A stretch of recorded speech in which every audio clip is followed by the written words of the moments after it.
Hello everyone, my name is Hassan Termos. This video is part of the revision session series launched by the Cultural Club of the South.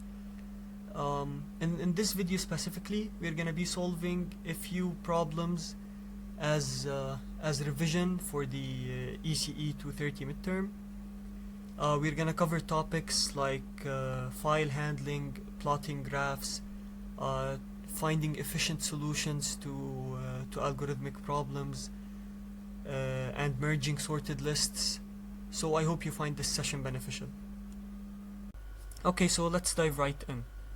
For problem 1, we have to implement the function read file and plot, which takes as input an argument of type string, file name, and it opens the file named file name and plots its content as detailed below. We assume that the file contains data of two graphs formatted as follows. The first line is the figure title, the second line is the x-axis label, the third line contains n numbers separated by spaces representing the x-coordinates of both graphs, the fourth line is the label of the first graph, the fifth line contains n numbers separated by spaces representing the y-coordinates of the first graph, the sixth and seventh lines are similar to the fourth and fifth but correspond to the second graph. Okay, so this is a lot of information to take in. So for now, let's just try to get a high level view of what the flow of the problem is, and then we're gonna go into the details. So you are not asked to check if the file format is as above. Assume that this is the case. Your function is supposed to plot the two graphs in two different colors on the same figure while showing the title, the x-axis label, and the legend. If name handle is a file handle, we know from class and the assignments how to read the lines one by one using a for loop, for line in name handle. An alternative method, which is more suitable for this problem, is via the readLine method.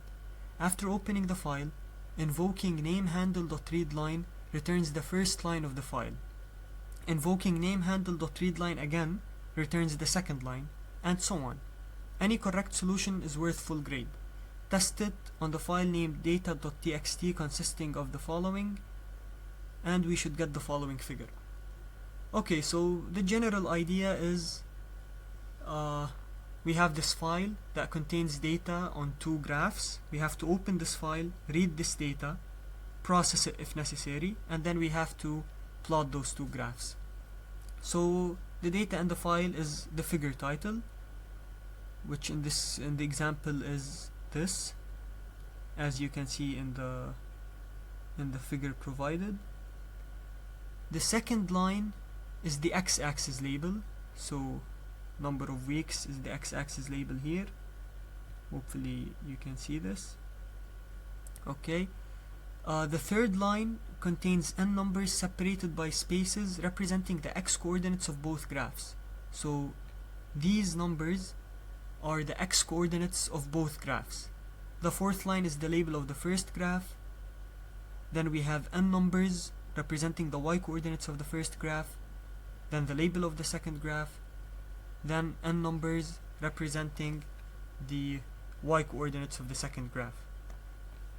So hopefully the structure of the file is clear, and we have to show the title, the label, the x-axis label, and the legend. So yeah, let's dive right in. We have to define this function. It's called read file and plot, and it takes this argument. Okay, so first let's open this file.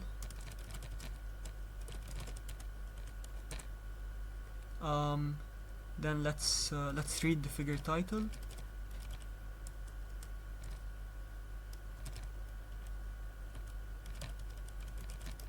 So as the problem statement explains, this readLine method, when it's invoked through a file handle, it returns, the first time it returns a string containing the first line of the file. The second time we invoke this method, we're going to get a string containing the second line in the file, and then the third, and so on. So now if I want to get the x-axis label, which is the second line in the file, x-axis label, is equal to name handle dot read line. So I'm gonna invoke the same method. This time it's gonna get me the second line. Okay, now for the x coordinates string, we're gonna invoke the same method. Then for the first figure label is the term used by the problem. So yeah, first, it doesn't really matter what you name the variable, but let's stick to the terms used by the problem.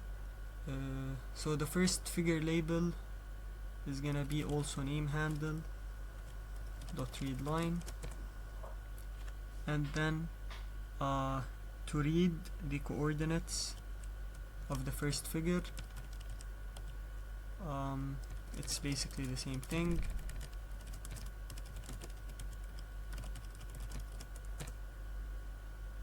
Then the second figure label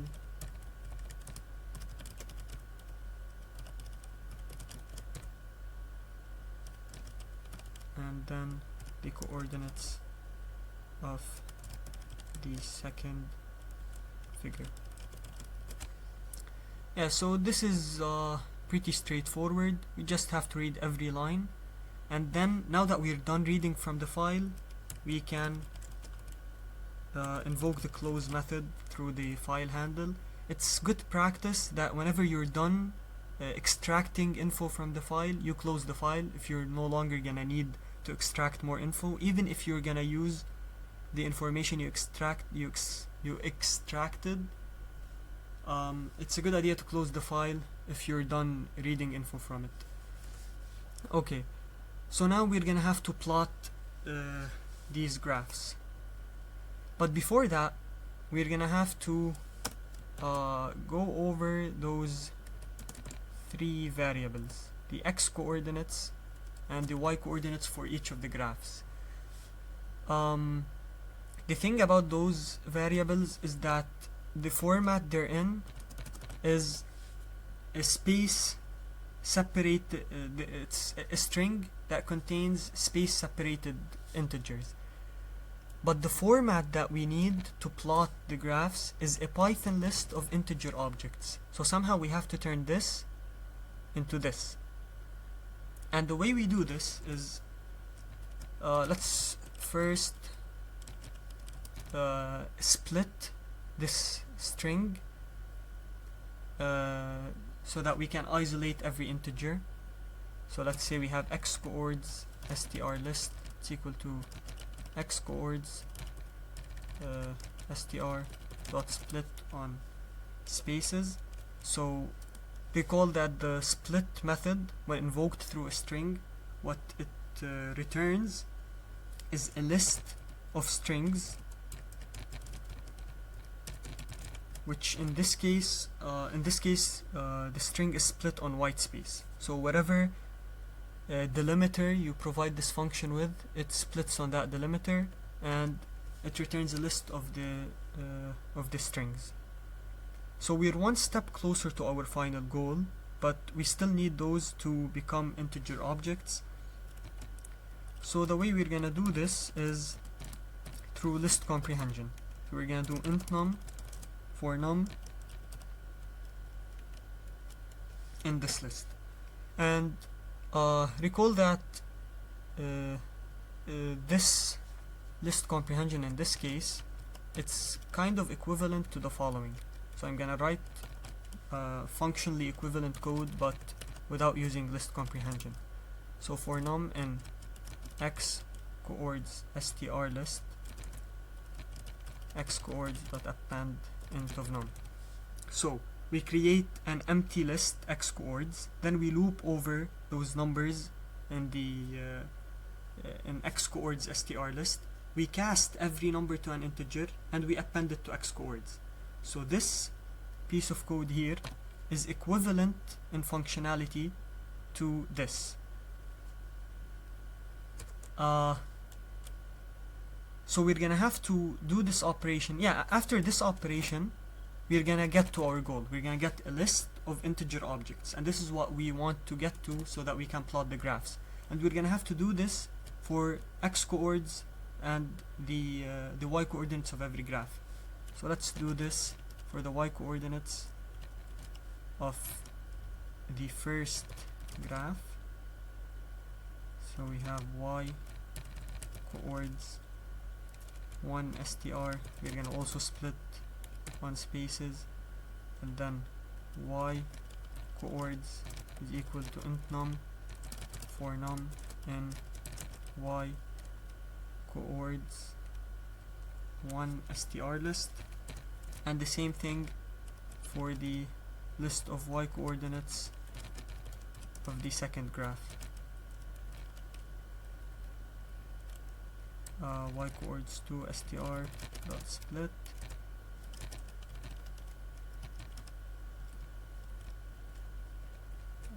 sorry, this should be y coordinates 2. Yeah, let's call this y coordinates 1. This should be y coordinates 2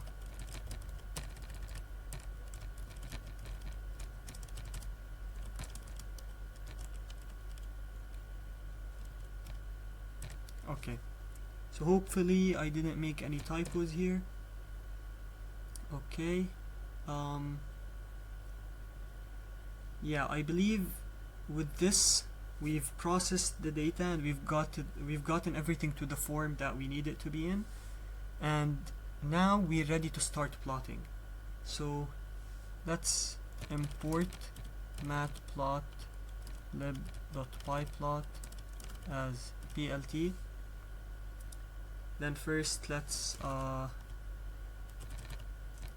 give it the title. Oh, sorry. Okay. And then let's give it the x-axis label. So plt.x label, and we give it the x-axis label. Then let's just plot the first graph.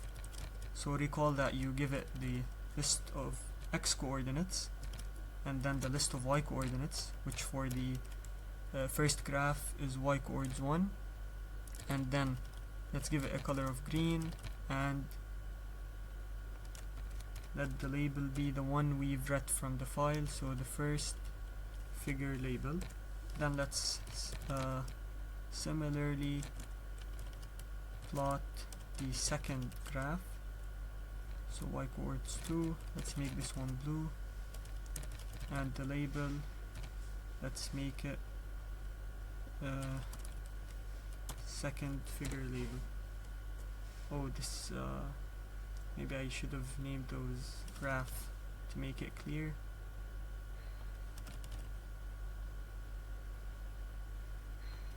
Yeah, this may have like no effect on the functionality of the code, but it's a good idea to have your variable names be as descriptive as possible.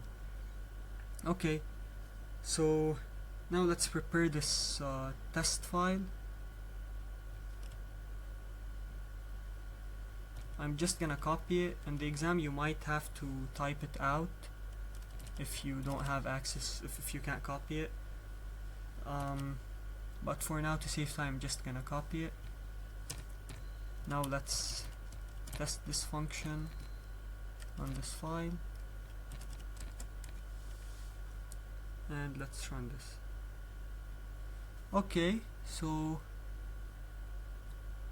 the graph looks similar to the one provided. We've included the x label, the title, but I forgot to include the legend. So to include the legend, we just have to invoke this function. Okay, let's run this again, and perfect, now the legend is showing. Yeah, so hopefully you found this beneficial, hopefully you benefited from walking through this problem, and yeah, now on to the next problem. So this problem is called bivalued lists. We have to check if a list is bivalued. a list is called bivalued if its entries take at most two values. That is, a length n list L is called bivalued if it's either empty, or all its entries are equal, or there are two values x and y such that L, I believe they meant to say L at I here, such that L at I is equal to x or y for every I between 0 and n minus 1 inclusive. For example, 2, 2, 2, A, B, B, A, and this list are bivalued. But these three lists are examples of lists that are not bivalued. So, for a list to be bivalued, it has to include at most two distinct values. So here, this is bivalued because it has all of its elements take on the same value. Here we only have A's and B's, here it's 1's and 2's. But for example here, there are 1's, 2's and 4's. So that's why it's not considered bivalued. So we're asked to implement the function isBivalued of L, which given a list L, checks whether or not L is bivalued. If L is bivalued, your function should return true, otherwise it should return false. Any correct solution is worth 15 out of 25 points. Faster solutions are worth more points. To get full grade, do it in linear time. Okay, so we have to define this function called isBivalued.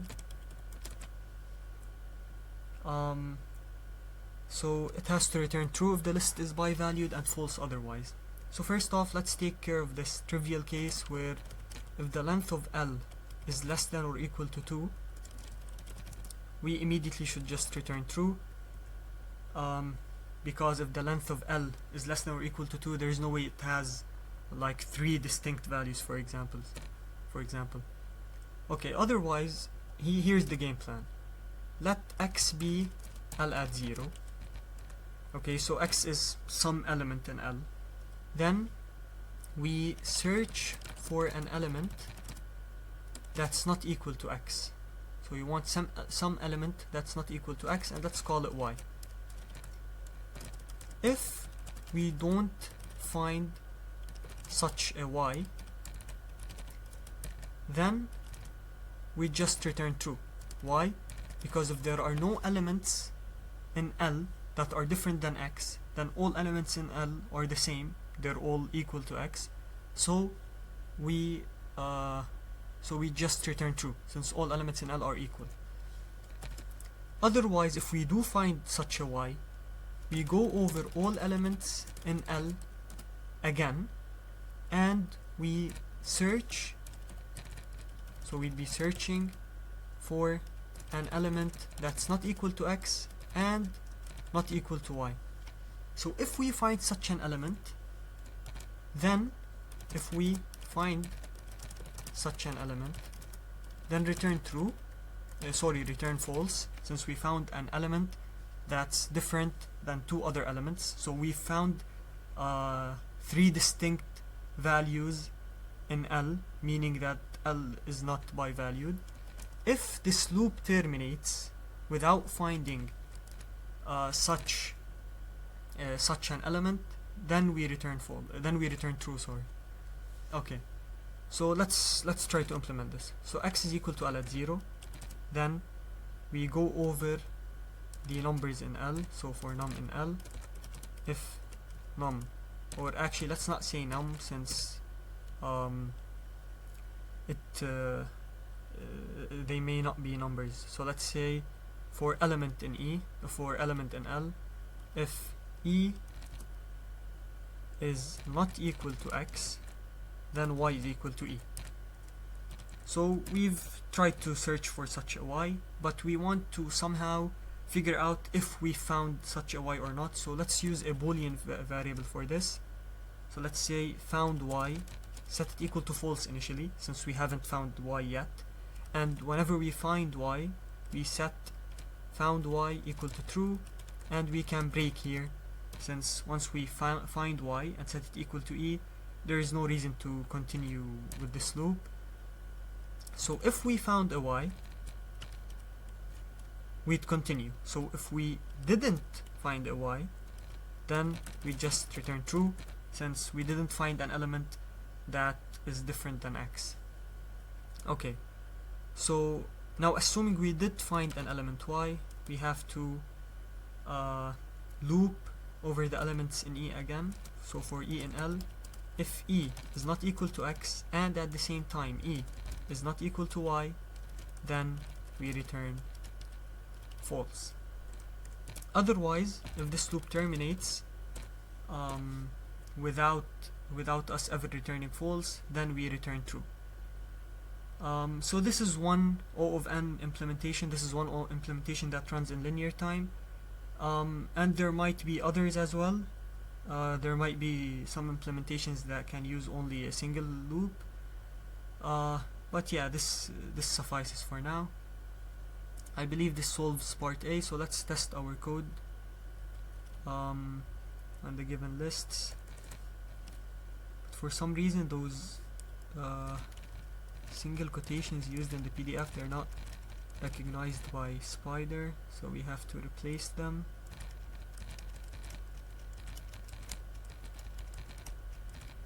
Okay, let's call this problem 2. Let's run it. Okay, so we get the same output as expected. So yeah, now on to part B, longest bivalued sublist.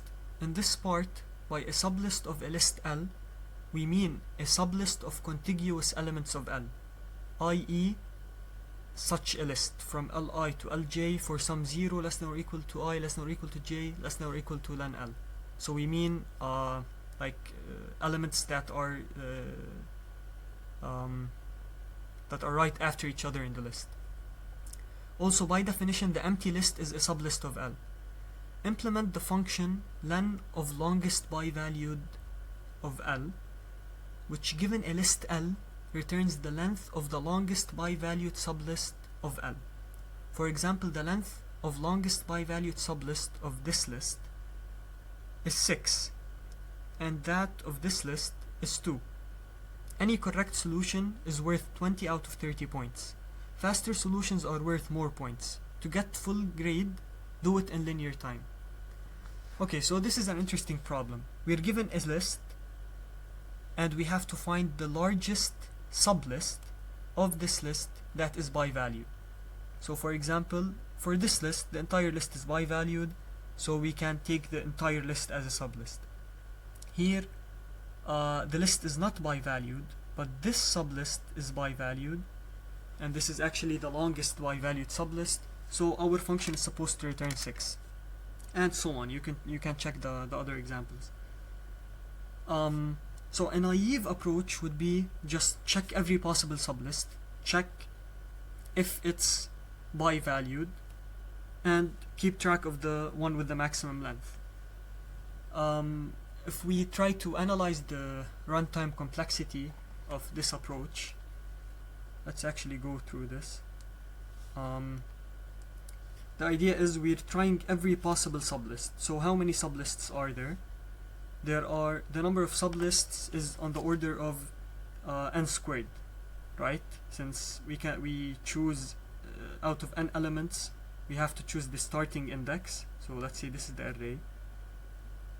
We have n options for the starting index, and then we have n minus 1 options for the ending index, or rather there might even be n options for the ending index.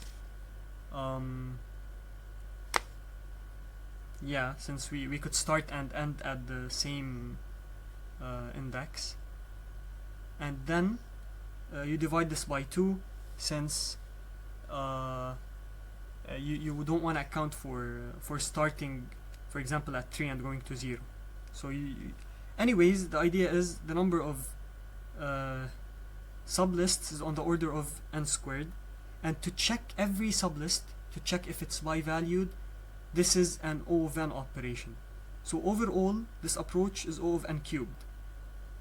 We could improve this slightly by trying to check if a sublist is bivalued through building building up from the elements of other sublists. So for example, if I have this sublist 1 2 1 2 1 1, and I know this is bivalued, and I know it contains 1s and 2s, then if I try to expand to this sublist, then I could in O of 1 tell that this entire sublist is not bivalued. How? I could just check if 3 is 1, or if it's equal to 1 or equal to 2. Since it's not, then I could directly say that this is not a bivalued sublist. But still, this improvement might get us down to O of n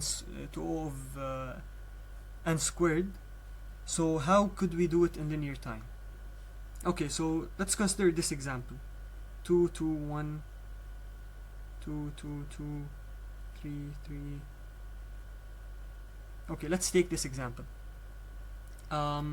The way we're gonna do this is, let's keep track of an indicator for the start and the end of a certain sublist. So we're keeping so we're gonna consider certain sublists. We're gonna consider them as candidates for the longest bivalued sublist, and we're gonna keep track of the start and end of the current of the start and end of the sublist currently under consideration. So we might start with start and end both initialized to 0, and here note that the element that end is pointing to is included in the sublist. So we're taking the elements from S to E inclusive in this visualization. So we start, let's say this is initially how we start, and then we try to expand this sublist while maintaining the property that it's bivalued. So currently our sublist is only 2, right? And we know that this is bivalued. So let's try to expand it by moving the end to the right. Since we can't move the start to the left, so let's move the end to the right. So is this still bivalued? Yeah, sure, it's still bivalued. This is the sublist currently under consideration. Let's continue moving the end to the right. Is this still bivalued? Sure, it is. So for now, I'm not going into the details of how I'm determining whether the list is bivalued or not. I'm just trying to give you a feel of what I mean by the start and end pointers here.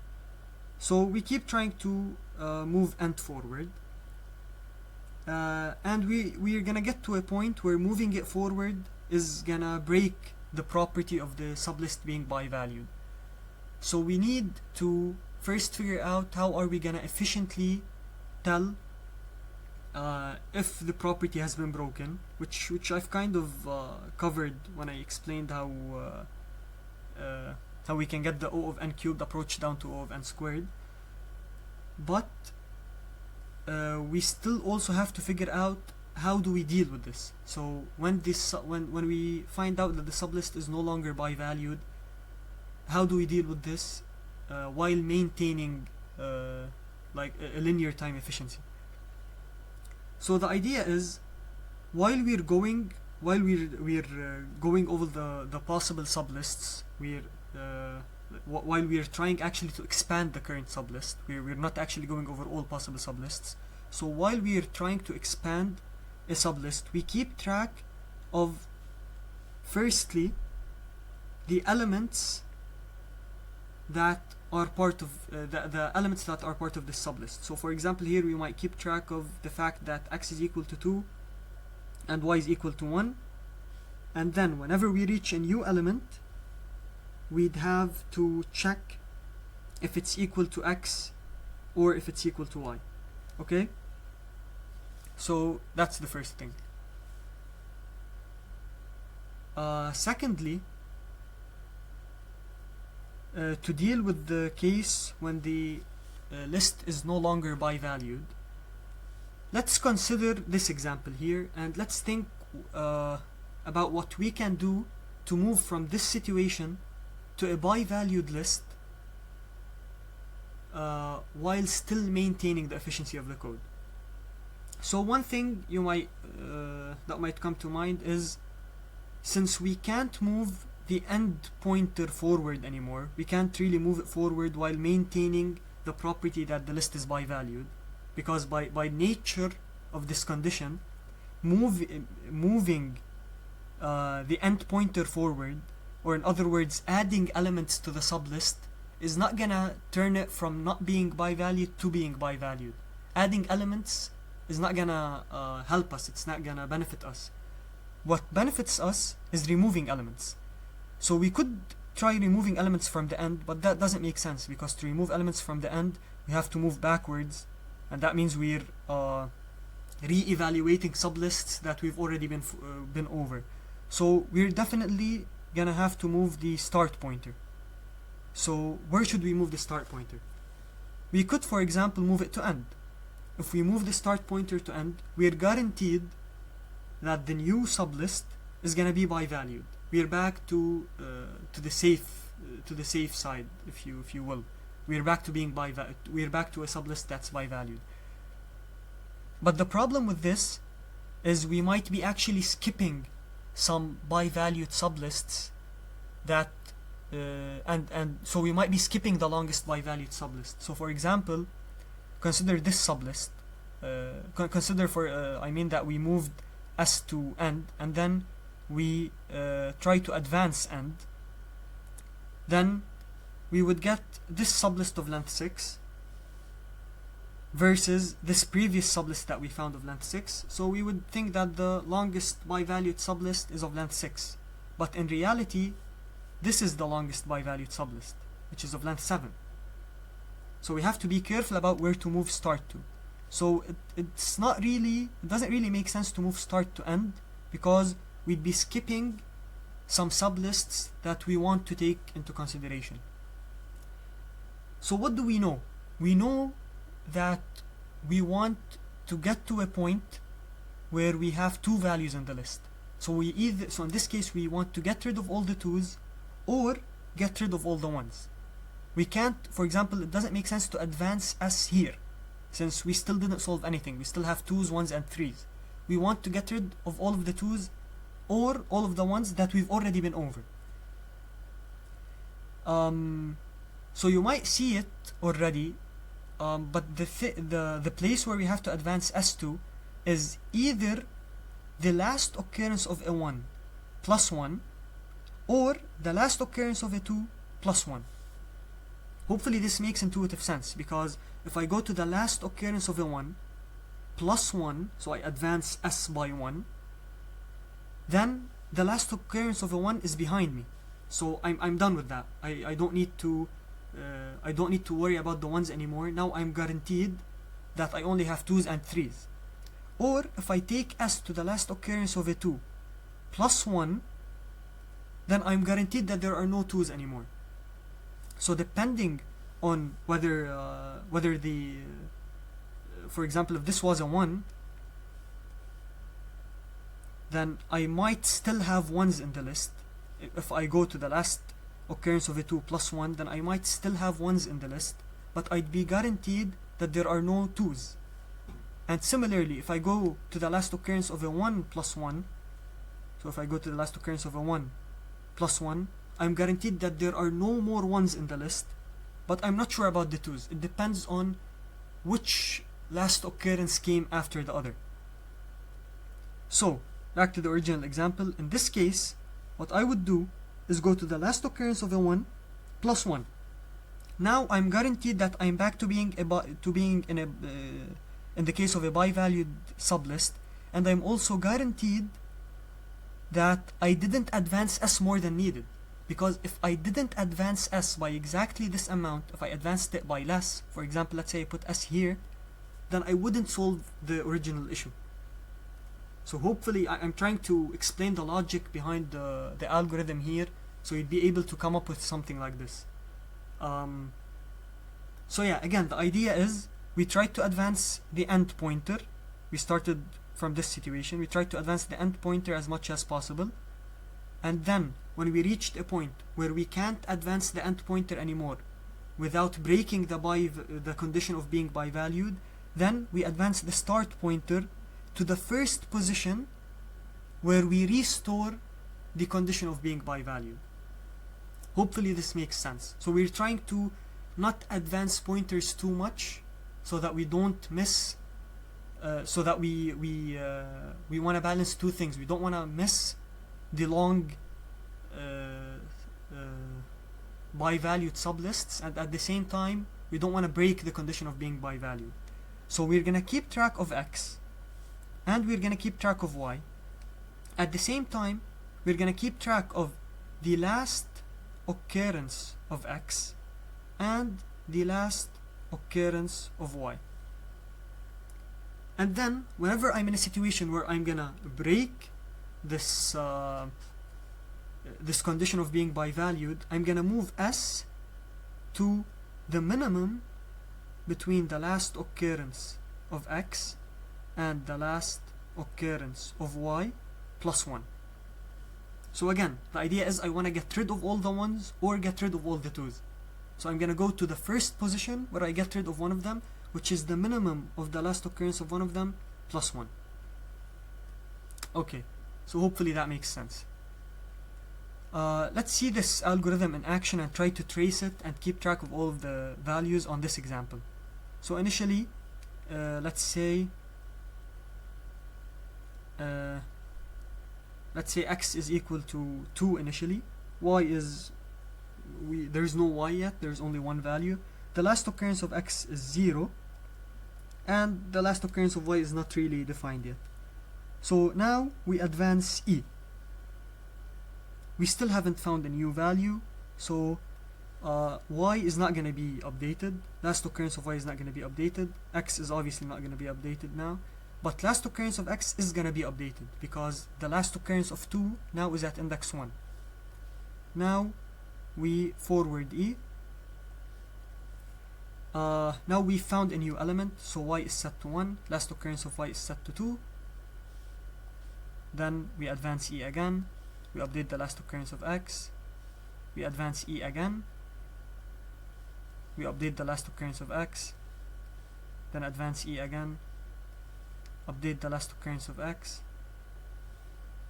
And now we try to advance e again, but now we hit this issue of a new element showing, of a new element appearing. So what we're gonna do is we're gonna check the minimum between last occurrence of x and last occurrence of y. That's last occurrence of y. So we're gonna move s to last occurrence of y plus 1, and we're gonna update everything accordingly. So now y is 3 because I got rid of all the 1s. So now my two values in the list are 2 and 3. Y is 3. The last occurrence of y is at index 0, 1, 2, 3, 4, 5, 6. And for x everything stays the same. And at this point, before I advance s, so let's say when y was equal to 1 and last occurrence of y was equal to 2, before I advance s, since I reached this point of e introducing a new value, before moving either, I would have to take this sublist as a candidate for the longest bivalued sublist. So now my current best candidate, or the current max, is equal to 6. And now after I take note of the length of this sublist, I move this e pointer forward and then move s to where it should be and update y accordingly. Then after this I try to advance e again. Okay, I try to advance e, try to advance e, try to advance e until I reach this point. So at this point, actually before I make this jump, so I'm kind of at the point where I'm trying to advance e, but I found out that it's gonna introduce a new value. So at this point, x is 2. The last occurrence of x is at index 0, 1, 2, 3, 4, 5. It's still at 5. And the last occurrence of y is at 6, 7, 8, 9. Is at index 9. So which value costs less to get rid of? Which value is gonna lose me less elements to get rid of? It's 2. So I advance s here, I update x to be 4, and the last occurrence of 4 is at index 0, 1, 2, 3, 4, 5, 6, 7, 8, 9, 10. And then I try to advance E,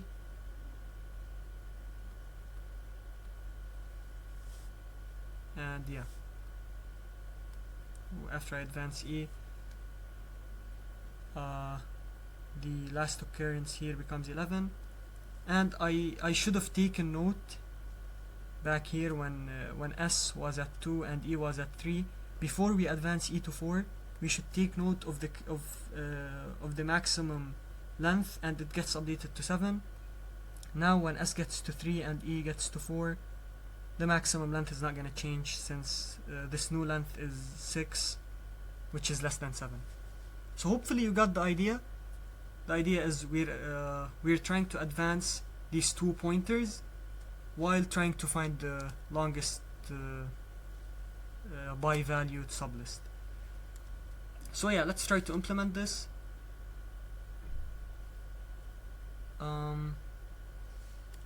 Let's try to define this function. So define, the problem asked us to name it len of longest bivalued, and it takes as an argument a list L. Okay, so first of all, let's take care of this trivial case. So if L is bivalued, just return the length of L. Our logic may be able to deal with this anyway, so it may not be necessary to take care of it as a separate check, but it doesn't really hurt asymptotically, so this code would still be O of n. So anyways, let's define n to be the length of L. Let's set s equal to 0 initially, e equal to 0. Let x equal to L at 0 initially. The last occurrence of x equal to, let's call it the last occurrence of x so far, because it's not really the last occurrence of 1, for example, it's the last occurrence that we've seen so far. So last occurrence of x so far is 0. Let's set y to none, just so we remember it, and the last occurrence of y so far is also none. And let's have this boolean called found y, which is initially false because we haven't found the second value yet. Okay, I believe this is, oh, we also have to set cur max equal to 0, so the length of the current longest bivalued sublist is 0 initially. Okay, so while e is less than n, so while our end pointer didn't go out of bounds of the list, we want to okay, first let's check if L at E is equal to X. If it's equal to X, then we just update the last occurrence of X so far, we set it equal to E, and we increment E, we move E forward. Otherwise, if it's not equal to X, then we want to check if we've found Y so far. So if we haven't found Y yet, then we would set Y to L of E. If we haven't found Y yet, then this new value is our Y, because it's not equal to X. So Y is equal to L of E, and the last occurrence of Y so far is, oh, I made a typo here. Yeah, so the last occurrence of Y so far is equal to E, and let's set found Y to true. Okay. And also, yeah, I believe, yeah, also we should increment E. We should advance this right pointer forward. Otherwise, that meaning if we have already found Y, then we have to check if this new element is equal to Y. If it is, Then we just update the last occurrence of y. The last occurrence of y is set to e, and e is incremented. Otherwise, so this element is not equal to x, and we have found y, but this element is not equal to y, so this is a new element. This is similar to the situation with the 3 in the example I was working on earlier. So in this case, we have to deal with the logic of advancing s. So as we said, we should advance s to the first position where we get rid of all occurrences of one of the two numbers that we are dealing with currently. So let's check which position between last occurrence of x so far versus last occurrence of y so far. Let's check which one is smaller, and we'll move s to the smaller one, +1,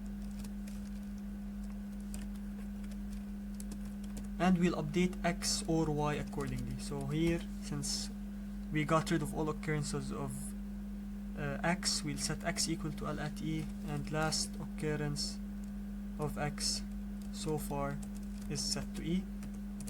Otherwise, we'll do the same but for y.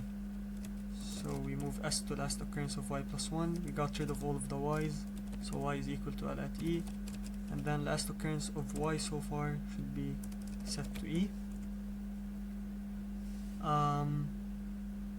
Before we do all of this, so this logic is about advancing s, but as I mentioned, right before advancing s, we should check, we should actually take this current sublist into consideration as a candidate for the longest bivalued sublist.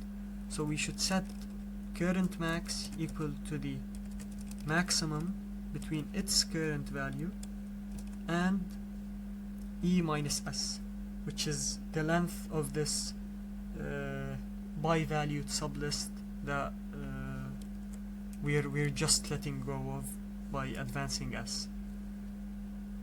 So one little thing that one might miss while implementing this is when e reaches the end of the list and the loop breaks, the sublist that was under consideration right before the loop the loop terminates, not breaks. What I mean by that is that we didn't really intentionally break it, but it terminated by itself.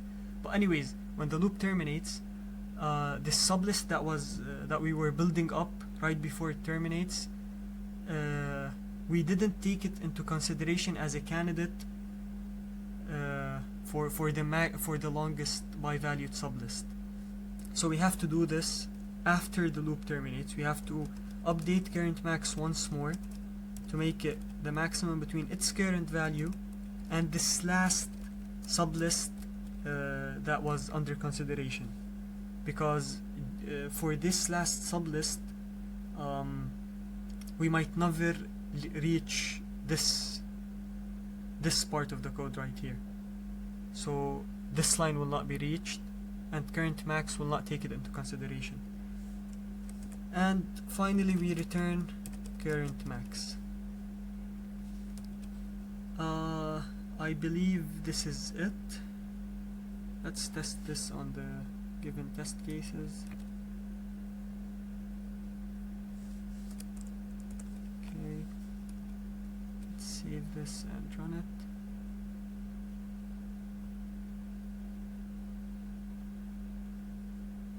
So 66562. Okay, so we get the expected output. Let's try this on on an example of our own.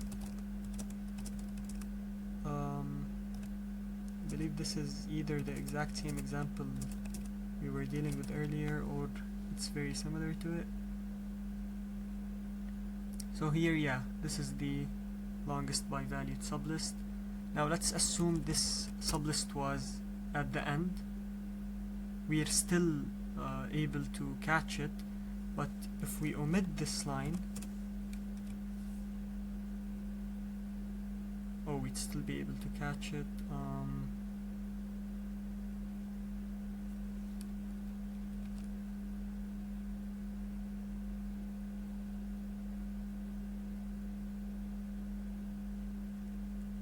we're actually catching this one. Oh, so let's remove a 2 from here.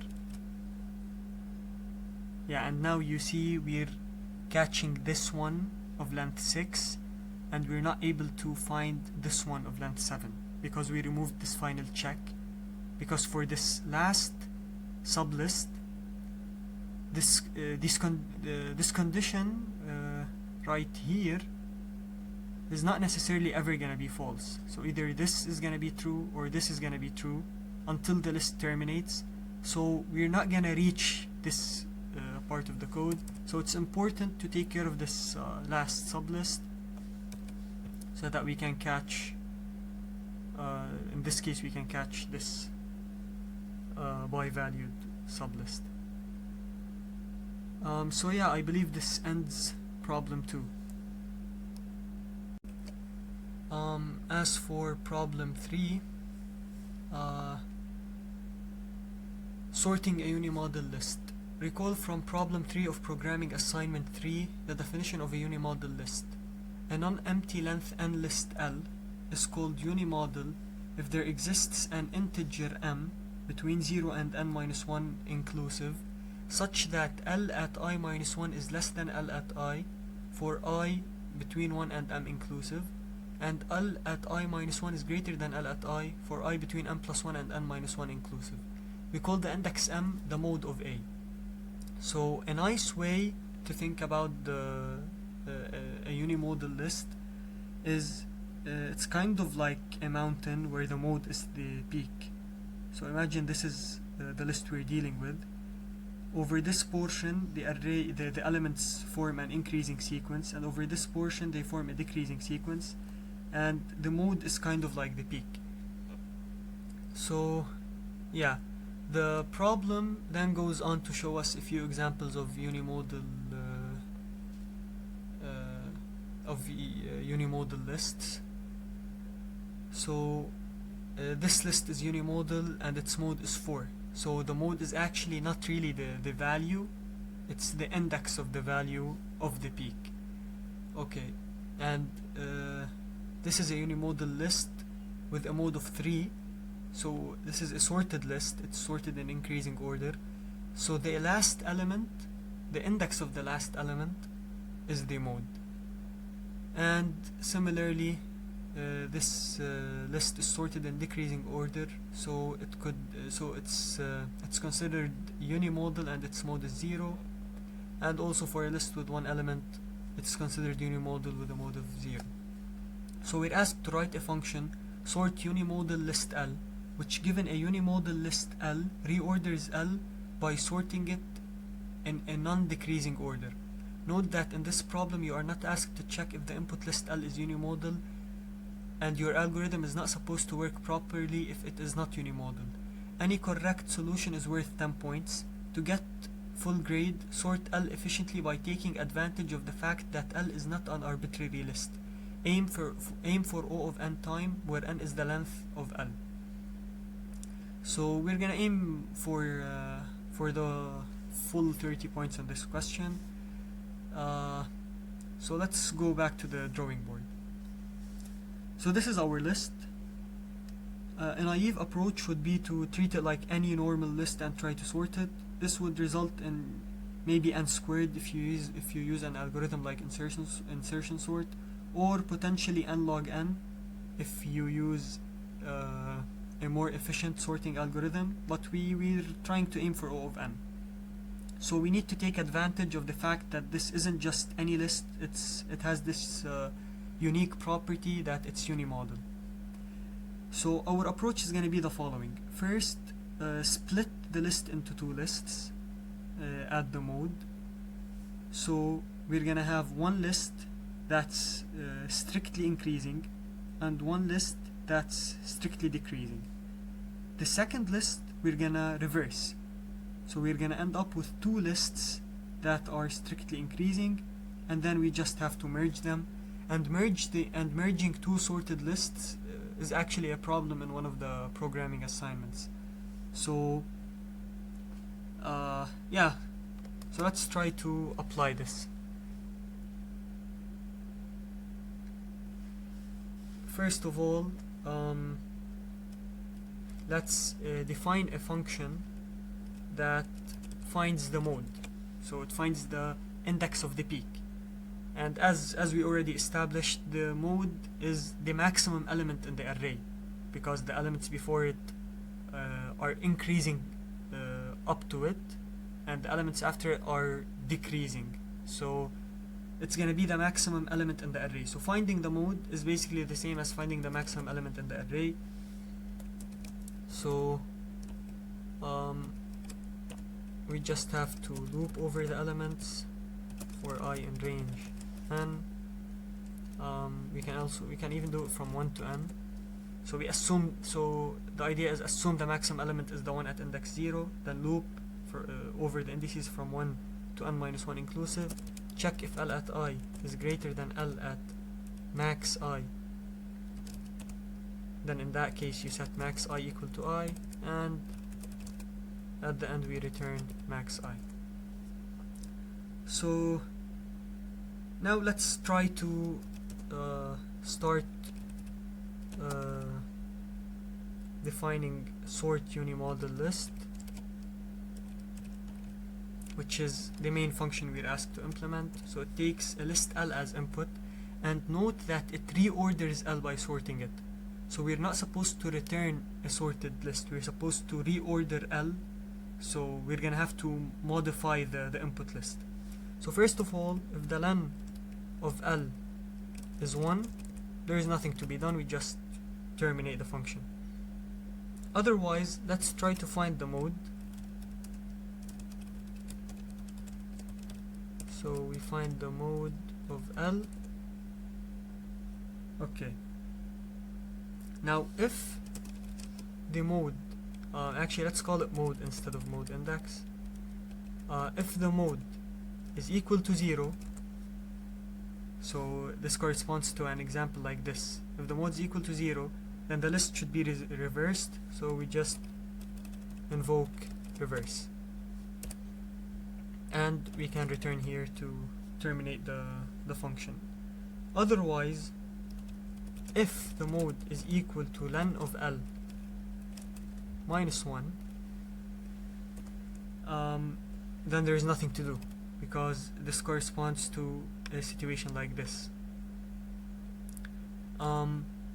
Otherwise, if the mode is somewhere in between, then we're gonna divide the list into two parts.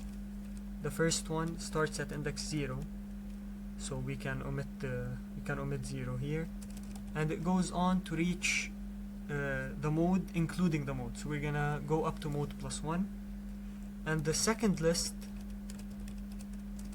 is gonna start from mode plus 1, and it's gonna go on to the end of the list. So this is basically us implementing the idea here. We're dividing the list into two. This is first list, and this is the second list. And now we have to reverse the second list. So second list dot reverse. And now let's create some temporary list, and we'll call merge and store in this temporary list. And we still have to define merge, but for now let's assume it's defined, and then we'll come back to this. And then for I in range len L, so merge is gonna return a new list, and as I mentioned, we have to modify L itself. So we're gonna have to copy the elements from temp L to L. Okay, so we still have to define this merge function. Let's define merge of L1, L2, or let's call them, L1, L2. And then the way we're gonna do this, the idea is if we have two lists, let's say this is one list, and they're both assumed to be sorted, okay, and we want to merge them into one list that contains all elements in a sorted fashion. Then one way to do this is, let's keep track of where we reached in every list. So initially we haven't added anything, so we'll keep track of, let's call them I and j. Let's compare I and j. Here, since the element at index I in the first list is smaller than the element at index j in the second list, we're gonna take the element from at index I in the first list and copy it into this new empty array that we've created, and then we're gonna advance I. So the idea is, at every step you compare the elements in the first list, you compare the element in the first list at I versus the element in the second list at j, and you take the smaller one and advance the this variable accordingly. And then here we're going to take 3, advance j, and so on. So hopefully you got the intuition behind this algorithm. The idea is we only ever need to compare the smallest element from the left list with the smallest element from the right list to know which element to add to this larger list. So I'm not interested in comparing, for example, 8 here with 6, because I know for a fact that 4 is gonna come before 8 because this list is sorted. So the idea is, compare, not to be more exact, don't compare the smallest element, compare the smallest element that you haven't added yet. And that's why we need this these variables to keep track of where we've reached in every list. So this was kind of like a quick review of merge. I'm assuming that you've dove deeply into it as part of your programming assignment. So anyways, we're gonna create this new list, call it res for result. Initially I is equal to 0 and j is equal to 0. Then while I is less than len L and j is less than len L2, so you want to make sure not to go out of bounds, if L at I is less than L2 at j, then we append L at I to result and we increment I. Otherwise, we append L2 at j and we increment j, and then at the end we increment j at the end. When this loop terminates, then one of the lists has been completely consumed, so we're gonna loop over the other list to make sure that we copy all the elements from it. And here we're just gonna let those two loops run because it doesn't really matter. But like whichever list was completely consumed already, its loop is not gonna run because the condition is gonna be false in the first place. So while I is less than len L, append L at I and increment I, and then while j is less than len L1, L2. Oh, this should be L1 here.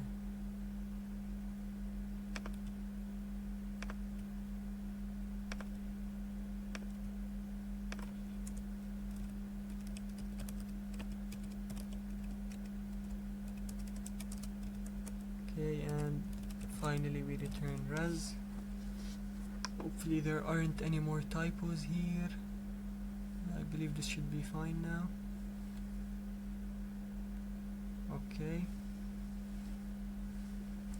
Okay, so this is basically it. Let's try the given examples.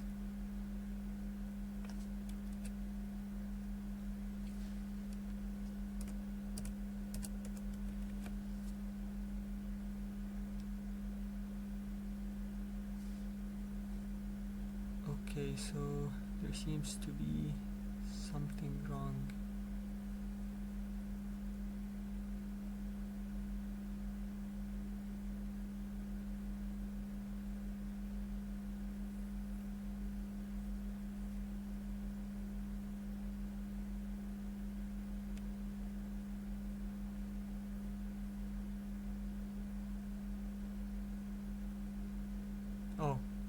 should be I plus equal 1. Okay, let's try to run this again.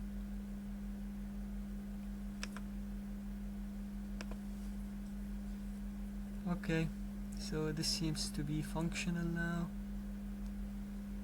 Yeah. So hopefully you got all of that. Hopefully you found those problems beneficial. And yeah, reach out with any questions you might have or anything that you think wasn't clear enough. And hopefully you'll do well in your exam. Good luck.